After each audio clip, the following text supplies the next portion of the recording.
नमस्कार मंडळी मी वास्तू ज्योतिष सल्लागार नयन धोत्रे आपल्या सर्वांचं स्वागत करतो आपल्या या आवडत्या यूट्यूबवरील चॅनल ज्योतिष कट्टामध्ये। चॅनलला अवश्य सबस्क्राईब करा, सोबत दिलेलं बेलचं चिन्ह सुद्धा दाबा। आजच्या या भागामध्ये आपण माहिती करून घेणार आहोत राशी चक्रातल्या 11व्या म्हणजेच कुंभ राशीच्या ऑगस्ट 2026 या महिन्यातल्या मासिक राशी भविष्याची। तसेच मंडळी, हे राशी भविष्य नेहमीप्रमाणेच आपली चंद्र राशी आणि जन्म राशीनुसार असणार आहे। तर आपण जी काही आता माहिती घेणार आहोत ती आपल्या मूळ कुंडलीमध्ये असणारी ग्रहस्थिती, परिस्थिती, दशा, महादशा यानुसार आपल्याला अनुभवायला मिळते। हे ज्योतिषशास्त्रीय सत्य अवश्य लक्षात ठेवून हा संपूर्ण व्हिडिओ आपल्याला अभ्यासायचा आहे, माहिती करून घ्यायचा आहे। असं असलं तरी महत्त्वाचे मिळणारे ढोबळ शुभ किंवा अशुभ परिणाम कमी अधिक फरकाने निश्चितपणे आपल्याला अनुभवायला येतातच आणि त्यामुळेच आपण करू शकता छानपैकी या संपूर्ण महिन्याचं परिपूर्ण नियोजन आणि काटेकोर लक्ष सुद्धा ठेवू शकता। व्हिडिओच्या नंतरच्या भागामध्ये आपण जाणून घेणार आहोत या महिन्यातले शुभ आणि अशुभ दिवस अगदी दैनंदिन राशी भविष्याप्रमाणे। त्यामुळे हा एकाच व्हिडिओमध्ये मासिक आणि दैनंदिन राशी भविष्याचा आपण आढावा घेत आहोत। तर शुभ परिणाम वाढवणारे आध्यात्मिक उपाय व्हिडिओच्या शेवटच्या भागात, त्यामुळे व्हिडिओ संपूर्ण शेवटपर्यंत पाहायला विसरू नका। आणि हो मंडळी, आपल्या राशी आणि नक्षत्र याविषयी संपूर्ण सखोल माहितीचा असलेला व्हिडिओ आणि त्याचबरोबर आपलं करिअर, उच्च शिक्षण, नोकरी, व्यवसाय या संदर्भात ह्या कुंडलीचा अभ्यास कसा आपल्याला मार्गदर्शन करतो या संदर्भातला व्हिडिओ आपल्या चॅनलमध्ये प्रकाशित झालेला आहे। त्या दोन्ही व्हिडिओंची आणि काही अजून महत्त्वाच्या व्हिडिओंची लिंक आम्ही खाली डिस्क्रिप्शनमध्ये देत आहोत। हे व्हिडिओ अवश्य पहा, अत्यंत महत्त्वाचे आहेत। तर चला जाणून घेऊया ऑगस्ट महिना आपल्या कुंभ राशीसाठी नक्की काय सूचना देतोय, चांगल्या वाईट ज्या काही असते। आपल्या राशीच्या भाग्यस्थानाचा स्वामी ग्रह आहे शुक्र आणि हा शुक्र ग्रह या संपूर्ण ऑगस्ट महिन्यामध्ये राशीच्या 8व्या घरात राहणार आहे। कुंडलीमधलं हे 8वं घर जे आहे, 8वं स्थान, हे थोडं अशुभ स्थान समजलं जात असल्यामुळे नातेसंबंध, पैसा अडका, प्रेमसंबंध आणि वैवाहिक जीवन तसेच आजारपण या सर्व गोष्टींमध्ये अत्यंत सावधपणा वाढवा असं सांगणारा हा संपूर्ण महिना आहे। त्यामुळे आर्थिकदृष्ट्या हा महिना जरा अटीतटीचा जाऊ शकतो। त्या दृष्टीने आपली आर्थिक योजना आणि व्यवहार यांची आत्तापासून जुळवणी करून ठेवा। कोणत्याही भूलथापांना बळी पडून आर्थिक गुंतवणूक आणि व्यवहार करण्याचं निक्षून टाळायचं आहे या संपूर्ण महिन्यात। अर्थात ते नेहमीच, पण या महिन्यात तसेच उधारी आणि उसनवारी अशा व्यवहारापासून स्वतःला लांब ठेवायचं आहे। देऊ पण नका आणि घेऊ पण नका। या महिन्याचा पहिला जो पंधरवडा आहे हा आपल्या विरोधक आणि हितशत्रूंपासून सुद्धा सावधानता राहा असं सांगतोय, नाहीतर त्यांच्या काही कारवाईंमुळे आपल्या महत्त्वाच्या कार्यांमध्ये अडचणी आणि अडथळे निर्माण होताना दिसतील। त्यामुळे काही व्यवहारामध्ये विरोधकांशी जुळवून घेतल्यास उत्तम राहील, परंतु सावधानता मात्र डोक्यामध्ये ठेवा। नवीन नोकरीच्या शोधात असलेल्या उमेदवारांना अधिकची मेहनत या महिन्यात घ्यावी लागणार आहे। इंटरव्ह्यूज मात्र मनासारखे राहतील। तर ज्यांना चांगल्या पगारासाठी किंवा चांगले अनुभव घेण्यासाठी नोकरीमध्ये असलेल्या नोकरीत बदल करायचा आहे, त्यांनी सुद्धा अवश्य प्रयत्न करायला हरकत नाही। दुसरा पंधरवडा मात्र 7व्या घरामध्ये येणाऱ्या रवी ग्रहामुळे व्यापार, उद्योग, नोकरी, व्यवसाय यामध्ये मनासारखे परिणाम आपल्याला प्राप्त होताना दिसते। तसेच काही अडकून राहिलेली सरकारी कामं असतील ती सुद्धा बऱ्यापैकी पुढे सरकतील, वेग धरतील। एखादं मोठं सरकारी काम मिळण्याची व्यावसायिकांनी जर प्रयत्न केला तर त्याची शक्यता खूप सुंदर आहे, संधी आहे। तर शेवटच्या आठवड्यामध्ये महत्त्वाची सरकारी कागदपत्रांची कामं, गाठीभेटी, चर्चा, मीटिंग्स याला अवश्य आपण या महिन्यात प्राधान्य देऊ शकता। पंचम स्थानामध्ये आलेला मंगळ ग्रह electricity, electronic, power, engineering, machinery, अग्नी संदर्भातली कामं, ऑटोमोबाईल, जमीन जुमला अशा सेक्टरमध्ये, अशा विषयामध्ये जी मंडळी काम करतायत नोकरी व्यवसायाच्या निमित्ताने, त्यांच्यासाठी बऱ्यापैकी फायद्याचा राहणार आहे। तर विद्यार्थ्यांना हा महिना यशस्वी राहणार आहे। मात्र संतती विषयामध्ये निर्णय जी मंडळी घेणार इच्छुक असतील त्यांनी योग्य डॉक्टरी सल्ला अवश्य घ्या। पालकांनी सुद्धा आपल्या मुलांशी चर्चा आणि सुसंवाद या मार्गाने जुळवून घ्यावं लागणार, नाहीतर दोघांमध्ये वादावादी वाढू शकते। आरोग्याच्या संदर्भात संधिवात, हृदयविकार, ब्लड प्रेशर, मधुमेह या विषयामध्ये निक्षून काळजी घ्या। पथ्यपाणी आणि डॉक्टरी सल्ला याला विशेष महत्त्व द्यावंच लागणार आहे।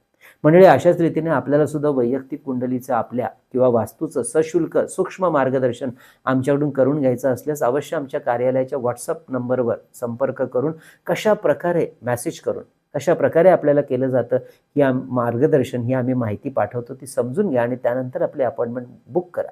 हे मार्गदर्शन ऑनलाईन पद्धतीने फोनवरून करत असल्यामुळे अगदी देशाच्या कानाकोपऱ्यातून किंवा परदेशातून आमच्या इतर क्लायंट्सप्रमाणे आपणही सहज आमच्याशी जोडू शकता. तर मंडळी, यासाठी आमचा जो संपर्क व्हॉट्सअप नंबर आहे तो आहे 9892156163.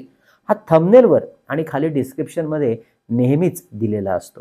या महिन्यामध्ये आपण शेअर मार्केटमध्ये काही गुंतवणूक करणार असाल तर या महिन्यामध्ये आपल्याला banking, logistic, electricity, electronic, IT, power, FMCG, त्याचप्रमाणे infra, pharma, auto, steel, petrochemical हे सेक्टर विशेष फायदा मिळवून द्यायला मदत करतील. अर्थात योग्य जाणकार गुंतवणूकदारांचा सल्ला घेऊनच इन्व्हेस्टमेंट करा.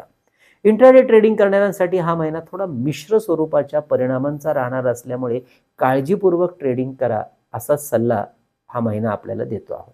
तर मंडळी, ही होती ऑगस्ट महिन्यातील महत्त्वाच्या ग्रहांच्या गोचर भ्रमणाची स्थिती, परिस्थिती आणि त्याचे परिणाम म्हणजेच मासिक राशी भविष्याचा आढावा. आता आपण जाणून घेणार आहोत थोडक्यात परंतु अतिशय महत्त्वपूर्ण दैनंदिन राशी भविष्य. त्यामुळे या महिन्यातले शुभ आणि अशुभ दिवस समजतीलच, परंतु नियोजन करायला एक सुंदर काटेकोरपणा येईल. या महिन्याची सुरुवात आपल्यासाठी राहणार आहे उत्तम आणि बऱ्यापैकी फायद्याचे सुद्धा. पहिले 6 दिवस म्हणजे 1 ते 6 ऑगस्ट नव्या उमेदीने पुन्हा एकदा नवीन कार्याशी जोडण्यासाठी उत्तम आणि लाभाचा हा 6 दिवसाचा कालखंड. त्यामुळे महत्त्वाचे काही नवीन आर्थिक निर्णय, व्यावसायिक निर्णय घ्यायचे असतील अवश्य घेऊ शकता. मानसन्मान आणि पतप्रतिष्ठा मिळवून देणारे हे दिवस असतील. स्वतःसाठी, कुटुंबासाठी आर्थिक व्यवहार, गुंतवणुकीचे निर्णय, प्रॉफिट बुकिंग अवश्य करू शकता. अर्थात जाणकारांचा सल्ला मात्र घ्यायला विसरू नका. पुढचे 2 दिवस 7-8 ऑगस्ट घरातील छोट्या मोठ्या कारणांवरून मानसिक ताणतणाव थोडे वाढतील. मात्र घरगुती कामासाठी लागणाऱ्या महत्त्वाच्या गोष्टींची खरेदी विक्रीसाठी हे दिवस शुभ राहतील. 9-10 ऑगस्ट पुढचे 2 दिवस विद्यार्थी, गुंतवणूकदार, नोकरदार मंडळींना अत्यंत अनुकूल असतील. त्यामुळे महत्त्वाच्या परीक्षा, कॅम्पस इंटरव्ह्यूज, प्रॉफिट बुकिंग, गुंतवणूक या संदर्भातली कामकाजं आपण मन लावून करताय तर यश मिळायला मदत मिळेल. 11-12 ऑगस्ट आरोग्याच्या तक्रारींकडे आणि आपल्या विरोधकांच्या हालचालींकडे, त्यांच्या कारवाईंकडे बिलकुल दुर्लक्ष करू नका, नाहीतर अडचणी वाढतील. त्यामुळे काळजी घ्या. 13-14 ऑगस्ट लग्नकार्य, महत्त्वाच्या चर्चा, गाठीभेटी, व्यवसाय, कोर्ट कचेरीची कामं, सरकारी कामं ही पूर्ण करण्यासाठी शुभ दिवस. 15-16-17 ऑगस्ट काही महत्त्वपूर्ण निर्णय, आरोग्य, नातेसंबंध, आर्थिक व्यवहार यामध्ये निष्काळजीपणा ठेवून बिलकुल कुठलंही काम करू नका, नाहीतर मोठं नुकसान होऊ शकतं. तेव्हा काळजी घ्या. 18 ते 24 ऑगस्ट हे पुढचे 7 दिवस धर्मकार्य, समाजकार्य, मंगल कार्य यासाठी अत्यंत शुभ आणि अनुकूल असतील. वडिलोपार्जित जमीन जुमला त्या संदर्भातले काही कार्यक्षेत्रातले महत्त्वाचे निर्णय अवश्य घेऊ शकता. नोकरदार मंडळींना हे दिवस मनासारखे आणि अनुकूल असतील. 25, 26, 27 ऑगस्ट आरोग्य, गुंतवणूक, आर्थिक व्यवहार, नातेसंबंध यासाठी थोडे प्रतिकूल असणार आहेत. त्यामुळे काळजीपूर्वक व्यवहार करा आणि प्रत्येक गोष्टीमध्ये सावधानता बाळगा.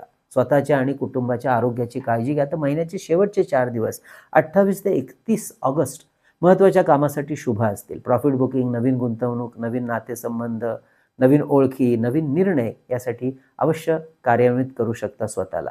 तसेच कुटुंबासाठी आणि स्वतःसाठी महत्त्वाचे आर्थिक निर्णय अवश्य घेऊ शकता. तर मंडळी, ही होती 31 दिवसांची ऑगस्ट महिन्यातली दैनंदिन राशी भविष्याची संपूर्ण माहिती. अवश्य योग्य नियोजन करा. या महिन्यातले शुभ परिणाम वाढवण्यासाठी माता महालक्ष्मीची उपासना मात्र जोरकसपणे वाढवा. यासाठी रोज महालक्ष्मी अष्टक स्तोत्राचे 3 पाठ सुरू ठेवा. तर मंगळवार, शुक्रवार, अष्टमी आणि पौर्णिमा या दिवशी 16 पाठ आवर्जून करा आणि रोज एक मंत्र म्हणा, ओम श्रीम क्लीम, एक माळ तरी. तर मंडळी, ही होती कुंभ राशीची ऑगस्ट महिन्यातली संपूर्ण माहिती कशी वाटली अवश्य कळवा. जास्तीत जास्त लोकांपर्यंत आपला हा विषय पोहोचावा. त्यामुळे नातेवाईक आणि मित्रपरिवारात व्हिडिओला शेअर करा आणि लाईक करायला विसरू नका. मंडळी, चातुर्मास सुरू होतोय. आपल्या आध्यात्मिक आणि धार्मिक बैठक वाढवण्यासाठी विविध स्तोत्र आणि मंत्र यांचं अप्रतिम संकलित केलेलं पुस्तक चैतन्य लहरी भारतामध्ये कुठेही मागवायचं असेल तर आपल्या संपर्क नंबरवर 330 रुपये फोनपे करून त्याचा स्क्रीनशॉट, तुमचा संपूर्ण पत्ता, पिनकोड नंबर सहित आम्हाला व्हॉट्सअप करा.